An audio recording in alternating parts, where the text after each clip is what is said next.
नमस्कार, मैं हूं दिव्या त्यागी और आप देख रहे हैं लाइव टीवी एक्सप्रेस। प्रस्तुत है आज की खास खबरें।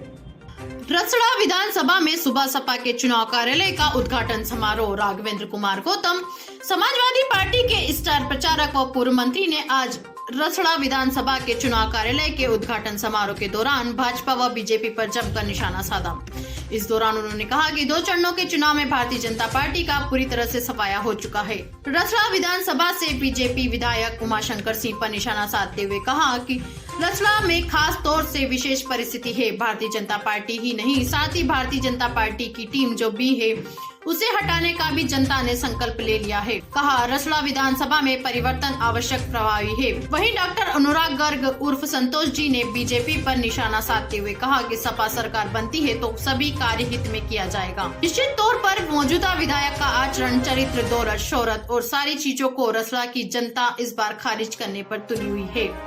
अंबिका चौधरी, स्टार प्रचारक व पूर्व मंत्री एसपी डॉक्टर अनुराग गर्ग, संतोष कुमार, संजय यादव। आज समाजवादी पार्टी और सुभाषपा गठबंधन के प्रत्याशी महेंद्र चौहान के चुनाव कार्यालय का उद्घाटन माननीय अंबिका चौधरी जी ने किया है।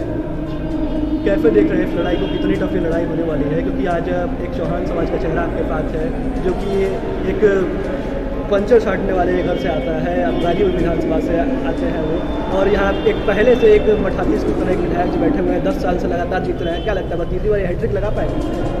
देखिए, इतिहास गवाह है। देवरिया में राजा मझौली हुआ करते थे और राजा मझौली को वहां के गरीब के बेटे ने, हरिकेवल प्रसाद ने चुनाव हराने का काम किया। यहाँ भी जो धनवान विधायक हैं, जिनके पास पैसा रुपया है, अकूत संपत्ति है, और इस अकूत संपत्ति वाले विधायक को गरीब का बेटा, पंचर बनाने वाला का बेटा इस बार चुनाव हराने जा रहा है। और जहां तक सवाल किस तरीके की रणनीति और किस तरीके का चुनाव हो रहा है, इस सवाल पर पूछ रहे हैं। महेंद्र चौहान चुनाव जीत गया है। मेरी मुलाकात एक दिन हुई थी माननीय विधायक जी से किसी निमंत्रण में। चेहरे पर 12 बज रहा था और मैंने भाप लिया है। माननीय विधायक जी का यहाँ के नौजवानों ने और यहाँ के कार्यकर्ताओं ने उनका तंबू बम्बू उखाड़ कर फेंक दिया है। इस बार बहुजन समाज पार्टी का यहाँ खाता खुलने वाला नहीं है बलिया जनपद। साथियों, ये किसी से छुपा नहीं है कि बीजेपी एंड कंपनी के लोग बातें तो बहुत बड़ी बड़ी करते हैं, पर देखा जाए तो कुछ करने का काम नहीं करते हैं। साथियों, हमारे जो राष्ट्रीय अध्यक्ष जी कहते हैं उस पर करते हैं, केवल कहने काम नहीं करते, वो करने का भी काम करते हैं। सपा की तरफ मुड़ेगा, सपा की सरकार है कि बुलडोजर का? अरे भाजपा की तरफ मुड़ेगा, भाजपा की तरफ मुड़ेगा। जी बिल्कुल, बिल्कुल बिल्कुल, जी बिल्कुल बिल्कुल, जी सर। पूरे प्रदेश की जनता अखिलेश यादव जी को अपना मुख्यमंत्री बनाने के लिए आगे बढ़ चुकी है। 2 चरणों के चुनाव हो चुके हैं और 2 चरणों के चुनाव में भारतीय जनता पार्टी का पूरी तरह से सफाया हो गया है। और बलिया तो बलिदानियों की धरती है। रसड़ा में खास तौर से जो विशेष परिस्थिति है, इसमें भारतीय जनता पार्टी सिर्फ नहीं बल्कि भारतीय जनता पार्टी की जो बी टीम है